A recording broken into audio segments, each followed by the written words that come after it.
Episode 7. Episode 7.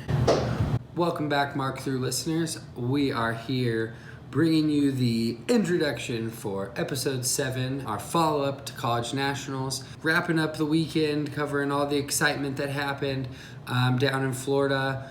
Cheer Twitter was going crazy. It was an exciting weekend overall. We're pumped to talk about it. We're pumped for you guys to listen. So thank you guys for subscribing. This episode's sponsor is Dangerous Cheer, your one-stop shop for cheerleading gifts and apparel. They made us these sweet tees. You can get your Mark Thru official merch over on dangerouscheer.com. They're doing a giveaway with our photo contest on Instagram right now and on Twitter. So make sure you guys check out Dangerous Cheer. Appreciate you guys sponsoring episode 7. Music's on. You ready for this? Who live is us? Who lit is this? Who real is us? We too legit. We are M-A-R-K-T-H-R-U. Mark Thru Podcast. Listen and learn. Watch and observe. Challenging us. They got some nerve. We great. You mad? Don't hate. Get to it. Don't wait. We do not hesitate. We doing what it takes. What we do. Mark Thru. There's too much happened this weekend. I can't. Too much happened. Cheerleading's superb owl. I can't say the real thing. Yeah. Thanks, NFL. To me, it's the biggest weekend in cheerleading. You can throw Yes. out NCAA Dallas, you can throw in Daytona, you can throw in ICU, you can throw in Worlds, Summit. This is the event that most people care about. I think it is the most prestigious cheerleading competition. This event is one of the very few events that regular people care about. Yes, agreed. Non-cheer people, they recognize the brands that are these colleges that these kids and teams represent. Yeah. Kentucky, Alabama, LSU, brands that you see on ESPN literally every day. Right. And so people are like, oh, we can watch more of these teams battling it out. People just grab onto that. Yeah, because it's for college sure. sports. It's college sports. That's exactly it. Yeah. That's what it is. And that's what draws everybody in. I don't know. I feel like people don't know cheerleading can watch college nationals, and it's like, I don't even care what they look like. I think they look great. Yeah. Non-cheer people, at least. Yeah, and that's really the big difference. And I mean, we talked about it in the last episode. You know, we don't see the teams that often, and so because these teams don't have to, hit at 10 competitions, 5 competitions Right. through the year, they're working up to it. So they're truly aiming for perfection. And once you go out there, you have to hit. And so I think at College National, obviously on Sunday was a different story. You typically see a lot more success in performances, perfection in performances. That was not the case. Sunday, stereotypically, the college event definitely has more perfection, which makes it so the average person, in my opinion, can see it and understand that is good. Yeah, I agree. Playing off the Mark Thru pun of the name, we're gonna do a 1-3-5-7. Okay. So Lauren's gonna start us off. So this is just our 1-3-5-7 quick run through of thoughts of the College Nationals weekend. 1. Okay, so the finals venue for the traditional routine is in the varsity arena in front of a giant screen on top of a stage. And no castle. There's no castle. And I don't understand, because we built the castle in HP Fieldhouse for Nationals. Why can't we just take it over? Or why can't we build another one? To me, that venue's just dark. It is very dark. So anybody that wears navy, black, a dark color, really hard to see. You disappear. So don't wear that if you're one of those teams. Yeah, I don't love that. And when you get to college nationals, or even at high school nationals, the goal is to run through the castle with your teammates. At least typically that's what it's been for the last... Forever. Not forever, maybe the last 10, 12 years. Yeah. And so at UCA College Nationals, you're so right. We haven't always had the castle. Yeah, because my first year, it was those sheets that looked like columns, and then there were giant logos. And in the past, it's just been typically a sign. Yeah. And just sheets, and it says college championship or whatever. There's all those old clips online. But that's part of what I think a lot of people were miffed at about cheer on Netflix is people were really drawn to the idea of the college championship is in Daytona. Oh, it's in Florida. Especially UCA people who that, like, we're talking about, this event is a big event. Yeah. No denying that. I think it's the But most prestigious. in terms of iconic performance, Daytona wins every time. On that band show, you're on the beach. They took away the castle. Yeah. And I The think castle was there. I think they need to recreate that, because right now in finals on Sunday night, they run up a ramp on the side to get onto a stage, and then like they get set up and go. I remember walking through the castle in 2011, and looking out and like seeing people. Like I saw you, I saw our coaches, and I just saw like our dance team. Yes, I did see you. But it was just nice because you looked out and you could see your support. Yeah. And because there was like a little bit of lighting right there. The fieldhouse is open. Bring back the castle. Bring back the castle. That's all I'm asking. So what's your 3? So my 3 is, I guess the only comment I'm going to make about the supposed controversy of D1 all-girl with where Sacred Heart hit first-time national champions, West Georgia threw the hardest routine that really has ever been thrown for an all-girl team ever, Very especially impressive. college. Very difficult. But they did not win because you can't miss your bunnies.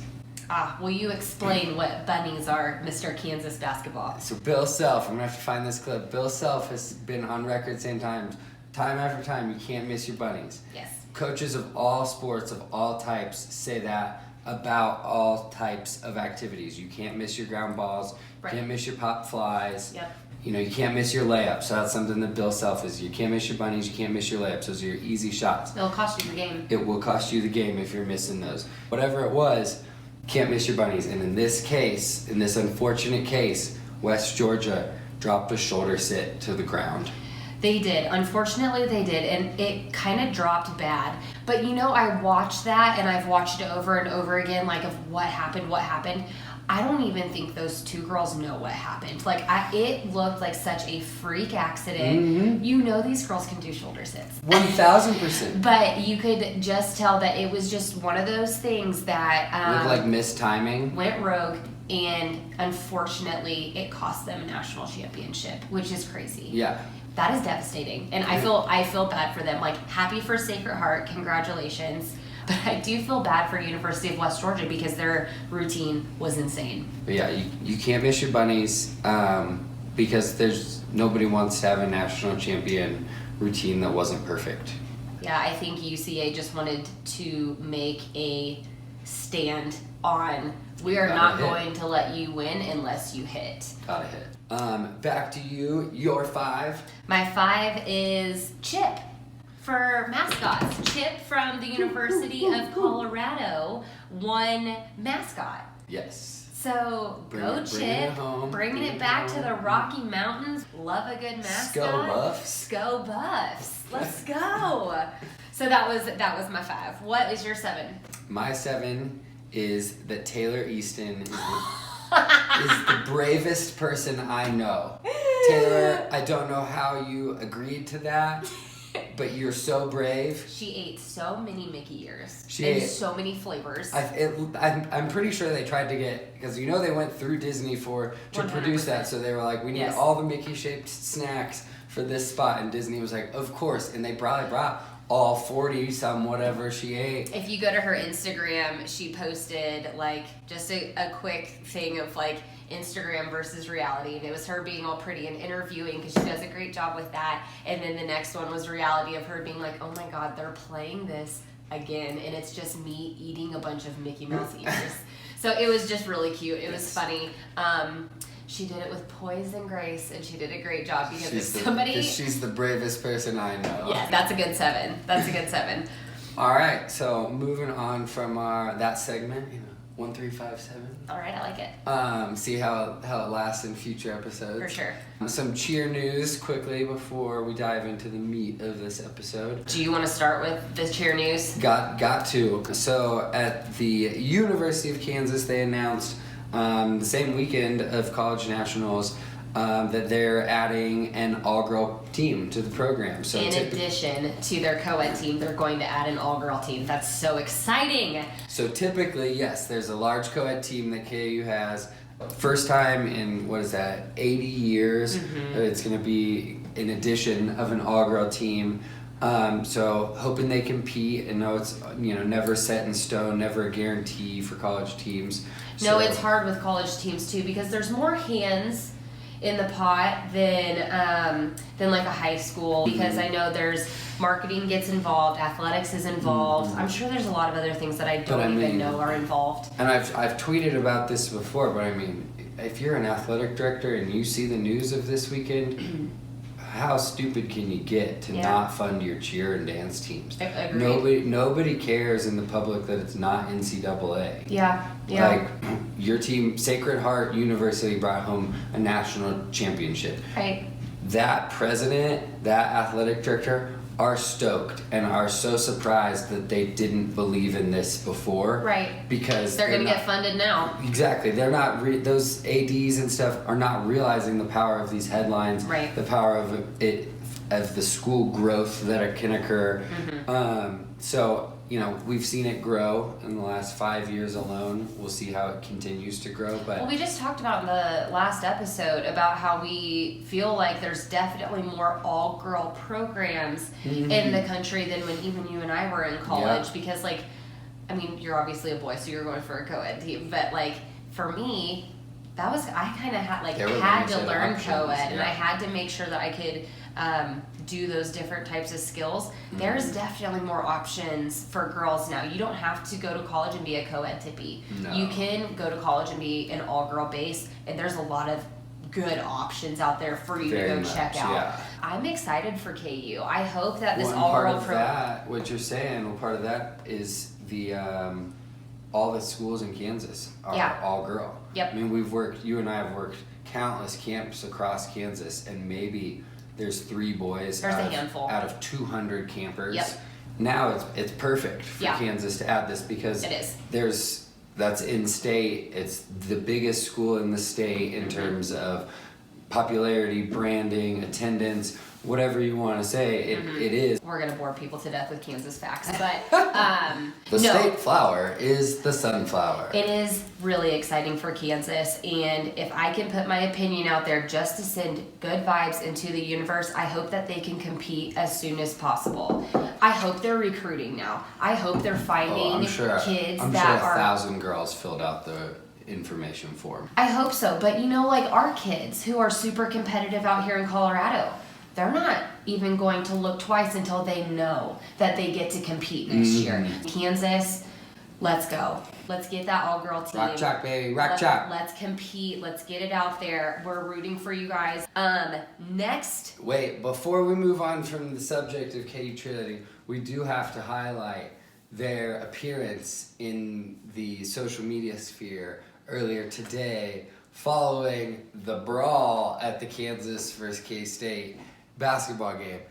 These guys just got thrown into this fight because this fight occurred literally right on top of where their KU cheerleaders sit during the game, and these guys just start fighting, and literally the cheerleaders are just kind of stunned at first, then they're just kind of holding everybody back. I was so proud of those yell leaders and those boys that stood up and were holding people back. One of them was holding back a cop. Lord. He didn't realize, because he was just it was chaos, and the cop didn't care. But that's what the memes were about, was shout out to the KU cheerleader holding back the cop. Yes, and so yes, I'm very sure good. He's getting some laughs up in Lawrence, but that was chaos. I couldn't believe that. Yeah, that was wild. The KU K-State game is always very heated. All right, now we can move on. Okay. So next up is the Team USA all-girl and co-ed announcements of who made the mat.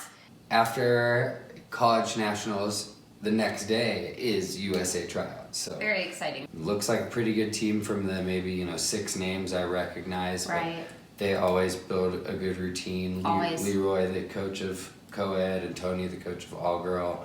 And now Nicole from the University of West Georgia was added this year. That was an announcement in the fall. So final breaking cheer news is really not breaking, but cheer on Netflix is going to be on Ellen on Thursday. Yes. So that's exciting because I saw a little snippet, like a little sneak peek. Let me pull that snippet up before you talk about it. Cool. And what's funny is right when it started going viral, people on Twitter were like tweeting Ellen. Oh, yeah. And tweeting the producers. I think that's how it works. There's a hashtag of get cheer on Ellen. And so it's awesome that they're gonna be there. Once again, the internet wins. Internet stays undefeated. Yes. You are Jerry. Yeah. So they brought Jerry, Gabby Butler, and Ladarius. And Monica. Yeah. Let's go, Ellen! You got it! And then they performed. They got the mats out. They only have 4 mats, but I wonder how much of their routine they did, because this is last year's routine. That was Right 9 now- months ago. Well, I said right now it looks like they're just doing that ending pyramid, which a lot of the show focused on. Totally. So, maybe with the focus on the ending pyramid, maybe they're just doing a couple baskets before that, a tumbling. Lexi probably tumbles before that. Probably. So they probably just put together like a mini routine of last year's. I'm excited that that's going to be on Ellen, because how many people sit at home and watch Ellen every single day? It's more awesome, positive exposure for our sport. So I think it's great. Yeah. I'm excited to hear what they talk about. Probably just the show. I mean, Probably it's Ellen. just It's yeah, the it's funny gonna be stuff. light and It's fun. the laughs. So I'll be excited to watch that episode. That's cool. That'd be good. I'm pumped for that, and thank you, Twitter, for making that happen. Yeah, let's dive into college nationals. Yeah, let's just get into. But let's start with going over our predictions. That's where I was hoping we would start, because honestly, each day has become a bit of a blur. And if we go over each day, we'll be here forever. So Lauren and I both predicted for D1A, co-ed and all-girl, both predicted Kentucky and Indiana. And boy, were we wrong. Was not their days for them. I was devastated. I was devastated for Indiana. Indiana rough. all-girl, they had 2, not just like pyramid falls where the tippies went up and fell off. They had 2 major pyramids that completely collapsed from the Crumbled. top to the bottom. And that was heartbreaking. Yeah, like, that sucks to they're see. such a good team, and they're such a good team to watch. So, like, honestly, my heart broke for them. That sucks. That sucks. They're usually national champions. So, like, my heart goes out to you, Indiana. I'm so sorry you had a bad day, because you never want your bad day to be Semifinals where you have to So that just be good, sucks. live or die. For Kentucky, we saw they were one of the very few teams that their routine was posted the week before. I wish more teams would just put their stuff Well, out what's there the funny week of. is after we released the episode and it started getting traction in the cheer circles, coaches started sending me their routines. Yeah. They were sending it to me, they were sending it to the marketers. So if you have routines and you want us to talk about them, if you want to build up cheerleading, post your routines no matter what level of cheerleading you're at. Don't be afraid to post them. Right. What does it matter? I always say if somebody brings my exact routine, I hope and I swear to you that my girls will perform it better. Yeah, it's all execution. Because it's about execution. You can have cheerleading would be so boring if we had to all do the same routine. I don't want that. Right. But if we all had to, it would come down to who's going to perform it better. So post your routines, post your skills. I get it early in the season, but as we get close to competition or in the midst of competition, post it. Don't be afraid, coaches. It was funny that as soon as we posted the college nationals, like almost like hype podcast or just going into college nationals, how many routines we got to see. Yeah. And it was nice to see it before. I wish we would have saw it before our predictions. Not that it would have changed anything, but it would have helped to be 100%. like, this is who, whatever. We So would have at least had an idea of the difficulty being thrown like across Totally. a couple teams. Totally.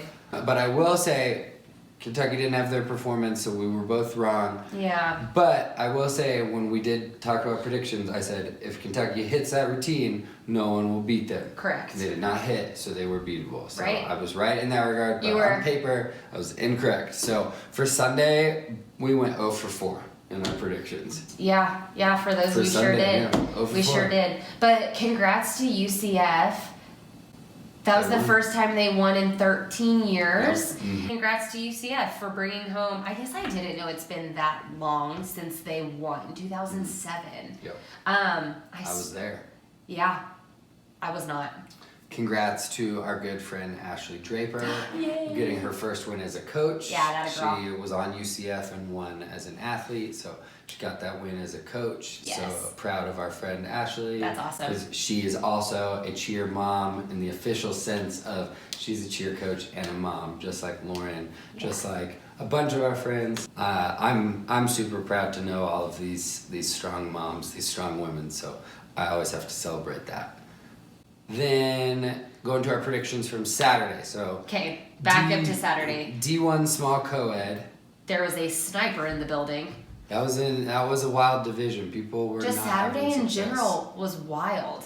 So D1 small co-ed, you had Memphis and I had Hofstra. I was right. Memphis took it home. I got one on the board with Memphis winning. You did. I lost. I did not predict that one correctly. It wasn't Hofstra's day. No. It's okay. And then going into D1 co-ed, well, there's 6 for semis. Oh, yes. And then they did the 50%. Yes. 3 for finals. So I was correct again. Unfortunately, Wichita didn't have the best semi performance. No, so we didn't make Lauren, finals. Lauren did not get her. I cried. Did not get her team in there. Did not get her prediction correct. So Scott moved up to. Can we talk about Moorhead co-ed? Their routine was sick. Double ups, crispy. They had a triple up pyramid. Yeah. So in the second half. In the second half, they had a triple up pyramid. The Exciting. velocity on that So has got to exciting. be insane. Like, so That I was- can't imagine trying to catch it. That was so exciting to watch. Obviously, like, we're both hyperventilating about wanting, like, to talk about it. But, like, they looked awesome. They looked so good. And they had a routine that never stopped. It just kept going. And then going into D1 all girl, West Georgia was both of our guesses, and Yeah. like we already talked about, they weren't perfect. They were 99.5% perfect for their routine. But when you look at Sacred Heart, who did win, they were that 99.8%. They just had a little bobble in one of their elite stunt sections. They had the same bobble University of West Georgia did in their finals routine. Mm-hmm. The only difference was the drop shoulder sit. But can we talk about University of West Georgia's routine? Yeah. So they start with a back handspring up, and in the middle of the inversion, they flipper forwards and hit it at the top. All 5 went. They all hit at the top. They looked awesome. Yeah. Like, I want to have our girls try that after nationals. It's a pretty sick That's inversion. legal for high school. But that was so cool. That was that just caught your attention off the bat, and they do another inversion later. I think they do a front handspring 1.5 up, all hit at the top, bases absorbed, and then just stuck it. Like, it was so good. Their pyramids, though. were Oh my off the God, chain. let's talk about their pyramids. They never stopped. Yeah. They never stopped. Like, They they just had- stacked bodies, and then they added more. And Yeah. you're like, oh, They that's a had- sick pyramid. They had a lot of elements that just kept going. Like as one came Yes. down, the shoulder stand did something. Yes. At one point, they did that Swedish fall with the shoulder stack, the Yes. candle, whatever it is. For D2 co-ed, we were correct. Yeah, they brought it home. West Georgia co-ed brought it home. They had an awesome routine. They also used the flip flop, but differently. They did it up to, so they back handspringed up, and then they flip flopped it up to, I believe, candle pyramids. So that was cool that both teams used it. So I kind of like that. They were like, this is our skill for everybody. Like, this is our skill. They made their mark on the internet. I will say, after the long weekend, and their people are just super passionate about how they feel things should have landed, regardless of how people feel. I love how the internet kind of rallied around University of West Georgia. And then lastly, for our predictions going in, I was up 3-1 in prediction points. I picked Jones County, and it was not Jones County's day for finals. No, for them. Shelton took it, didn't they? Yep, Shelton took it. Shelton brought it home again. They won their 13th at Shelton. Okay. Very good. Congrats, Shelton. Yeah. 13th national title. That's So exciting. our predictions ended up 3 points to 2 points. Pretty close. Yeah, I got there. And then, I'll try to be better next year. we both should. For D2 small co-ed and open all girl, in the last episode we didn't highlight those in our predictions because our recording messed up, but Yeah. that is what it is. But we do need to give some love to both Drury. Yay! Drury brought home their first ever national championship. First ever. And then for Open All Girl, the College of New Jersey won. Shout out to TCNJ. Yeah, that was awesome. Did you have anything from Saturday that was memorable or exciting at all? Not from Saturday, Uh-huh. but from Friday. Like you mentioned earlier, Chip won mascot. Yeah. That had its fair amount of coverage. Unfortunately, Partner Stunt does not get the coverage love. Yes, let's go into Partner Stunt. So Partner Stunt, all girl and co-ed. The main takeaway, it was great skills on display. For the co-ed side, Keyshawn and Raven from Moorhead won.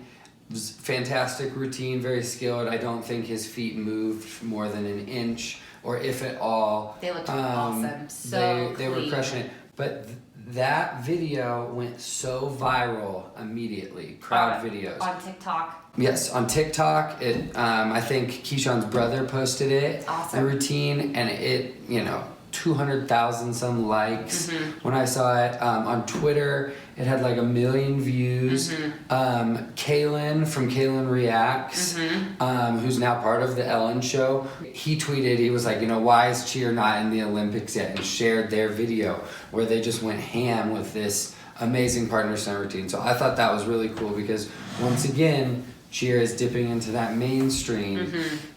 And it usually always happens around the 2 college nationals. 100%. Sometimes ICU Worlds does, occasionally an all-star team does, but when we're talking, and occasionally a high school team does specifically, regionally or locally, but if you're talking cheerleading dipping into the mainstream, it always is college cheer. Yeah.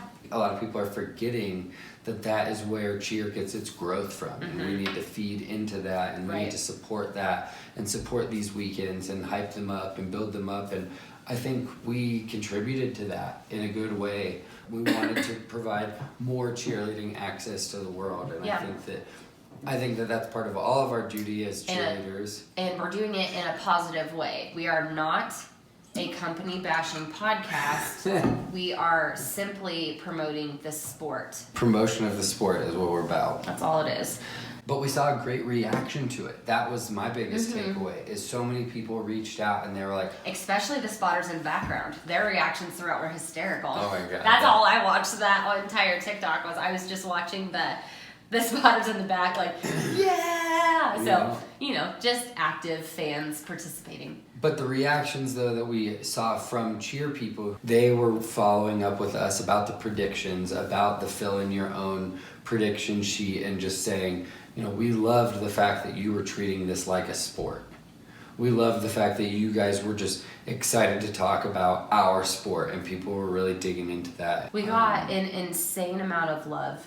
An insane amount of love. So thank you to anybody who did interact and listen, participated, because we appreciate you guys. Yeah, it helped. We're not trying to do anything but lift up our sport. Okay, so you were talking Partner Stunt. Yeah, so that was mostly Friday.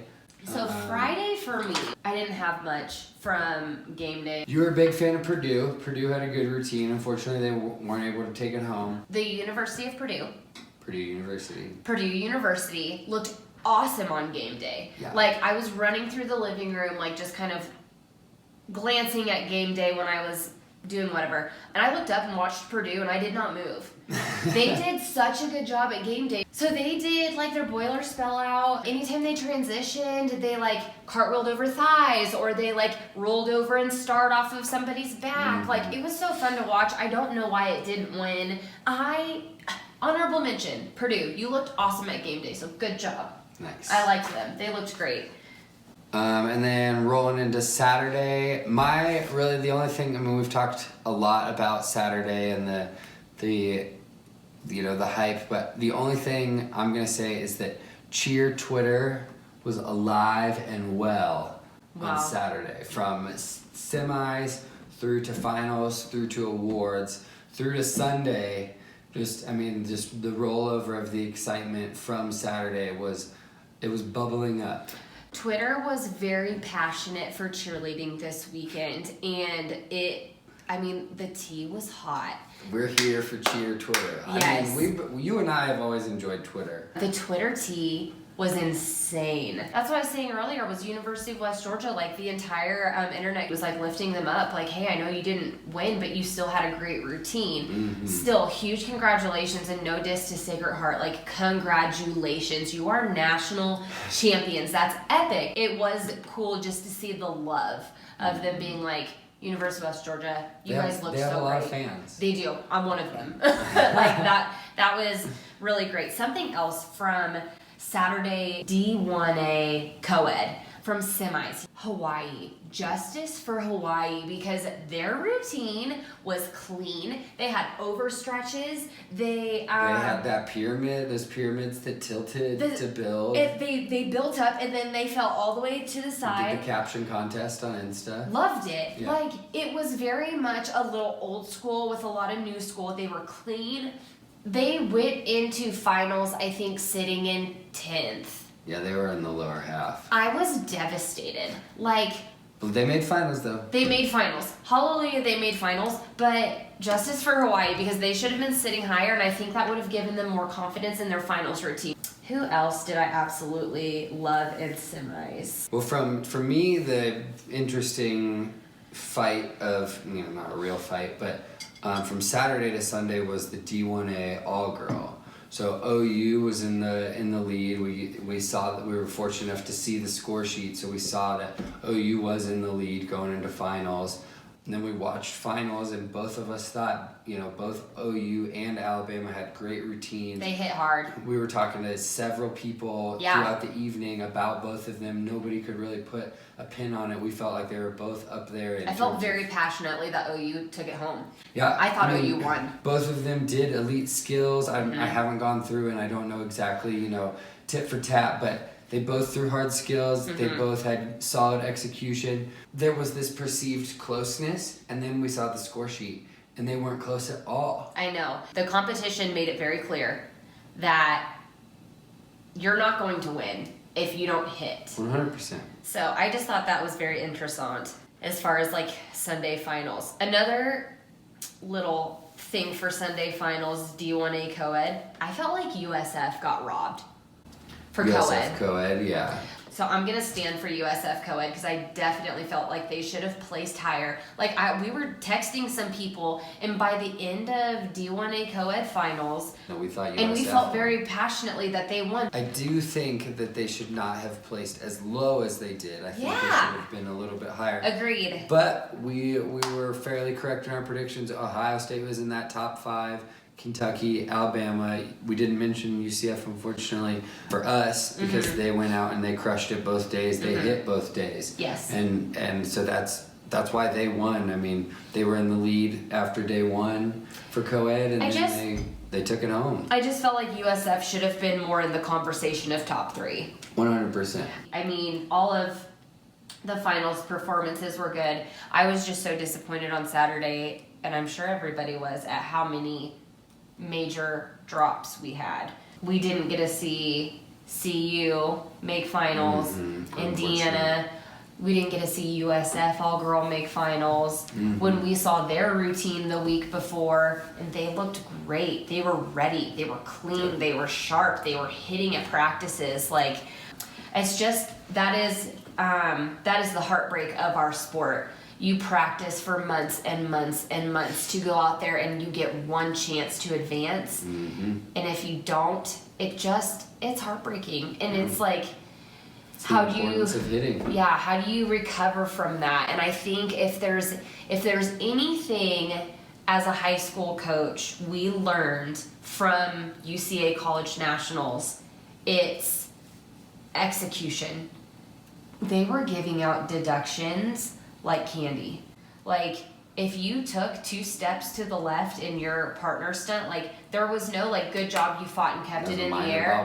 It was a minor bobble. If you walked an entire mat, it was a major bobble. Like, they're going to be cutthroat, and hearts are going to be broken at high school nationals. As somebody who wants more transparency and more official capacity of cheer scoring and deductions, I am all there for that. To define and say, if you slide within your mat or your line a half a mat, minor deduction. If you're coming over a lot, if the foot comes within eye level, I'm making that one up. I don't know if that's a thing or not, how they judge a stunt bobble, but to me, I'm all for that because that separates good cheerleading from great cheerleading. A heartbreak. It's killer because when as a coach you see your teams and you know they can hit it perfect. That and like I just really appreciate a good fight. Mm-hmm. And like when we see a team fight and finish and everything stayed in the air. So I see where you're coming from. So a thought that I had earlier, looking at all the champions on the traditional competition side for college nationals, there are 9 of them. Mm-hmm. Of the 9 champions crowned, 7 have won before. Oh wow. So I mean that goes to show it takes programs, it takes dedication from coaches and administrators, it takes recruiting. It doesn't just happen overnight. You can't just be a flash in the pan success. You can't be the Cinderella story of cheerleading. It's a journey for your team. You gotta love an underdog. Mm-hmm. So when it just goes to show for any is. new coach or any coach that's a couple years in, it's like if you feel like you're doing the right thing and you're seeing stick with it. Seeing little bits of positivity, definitely stick with it. But don't get preachy. Preachy. We don't need that. No. Nobody needs that, and honestly, nobody cares because nobody has the perfect recipe to win year after year after year. In Kentucky and Indiana are perfect examples. Those 2 programs, I would say, have the closest recipe to making sure that you are a national champion or every another year. Program, Moorhead, Co-ed, and All Girl. Right, I'm not going to list all of them. But they, even them, they weren't successful in both avenues. It's tough to do that. It's tough to commit to a program being successful year after year after year. So, Mark does great. Jomo, Tony, they're all fantastic coaches. So just wasn't there Saturday, wasn't there Sunday. At the end of the day, those coaches can't go out there and do the routine for them. Every year is a different group of kids. You have different groups. You have different athletes. You have different injuries, you have different sicknesses. Any other thoughts on college nationals? I had a thought about the sign work and stuff. Yes, do tell your thoughts. Okay, so we saw a lot of routines where they did pyramids in the cheer, and they would flip with a sign 2.5 high. For college teams to be able to do that, but you can't toss megs to each other because that's throwing a prop. Throwing a hard-edged prop. So this rule makes no sense to me, and I'm a serious advocate for change, and I hope it changes. Because if it doesn't, it's ugly cheerleading, in my opinion. Well, the alternative solution is next year we be like the national champions for college all-girl, and we start with our cheer. Because they took a solid 8 count of time and set their stuff down. That's so much harder. They spirited even, I know. And then they started their routine. And maybe that's what helped Alabama all-girl win. Because I think starting with the cheer is harder. But think about the makeup of that Alabama all-girl team. I bet it's 90% all-star kids. That's not hard to them. That's all those kids know. I think all high school coaches need to be ready for deductions at nationals. I think UCA made a very big point this weekend of we're not messing around. So I think we just all need to be ready for that and not be shocked by it because I know there's going to be a lot of passion. So I'm excited. I'm excited for high school nationals. It's going to be an interesting weekend, and I think this weekend was a little glimpse into what that is going to look like. Anything else from college that was noteworthy? Yes. What? The University of Tennessee didn't do the Tennessee spell out. That was devastating. They did vols, which is fine. They won game day. Clearly they know more than I do. But my little cheer heart wanted to hear T, E, double N, E, double S, double E, Tennessee. And we got a vol spell out. Now don't get me wrong. The big vols cutout. Love a good cutout sign. We have them ourselves. They're my favorite. But I just love the traditional Tennessee spell out. It was like what I was missing. There was no Kentucky run. I mean, in finals, we saw it more. We saw it for a glimpse. Mm-hmm. Maybe they listened to our podcast and they're like, "Oh man, Scott and Lauren, they know everything." They're right. We need the Kentucky rung. This is where we need to put it. Right. Yeah, nobody listened. It's fine. I think that was all I had. Well, yeah. So high school should be interesting. Related to deductions, sign rule, just hits versus not hitting. People definitely tried to make it controversial at college. I just wish they were transparent but would publish the scores. I think it would stifle a lot of conversation. I think it would stifle a lot of controversy if they just said, these are the scores, this is what happened, we're standing by them. Yeah, that's all they need to do. You can be upset, these are our national champions, these are the scores that our judges decided on. Deal with it. We'll see you guys next year. We do need to discuss that. There were so many score sheets, like quote unquote, leaked over the weekend, and that's kind of taboo. So for other people who don't know cheerleading, like I feel like they'd see score sheets and they're like, oh, okay, that's the score sheet. But a lot of score sheets were released. And at the end of the day, it was just on the internet. The judges made their decision. UCA needs to stand by their decision. Which they always do. And that's great, as they should. I would love to see in the future finals, score sheets, and deductions and full breakdowns just posted. Yeah. Why do we need to hide them? I doubt we'll ever see breakdowns officially posted, but if they would post... Why are we hiding them? Because that's where that's where criticism can be applied, and that's where fingers can be pointed to say it's wrong. Sure. So I think if ever we'll get the total scores or we'll get raw deductions and then total, but I don't think we'll ever see the breakdown. Well, we'll have high school nationals coming up, and then that's really when the all-star season gets into the thick of it, so hopefully we have some all-star guests coming on, sharing their thoughts and opinions about the all-star season, and then we'll continue on. So episode 7, I think that's a wrap. I'm good. Cool with it. Dogs, you good? You ready for this? Who live is us? Who lit is this? Who real is us? We too legit. We are M-A-R-K-T-H-R-U. Mark Thru Podcast. Listen and learn. Watch and observe. Challenging us. They got some nerve. He great. You mad? Don't hate. Get to it. Don't wait. We do not hesitate. We doing what it takes. What we do. Mark Thru.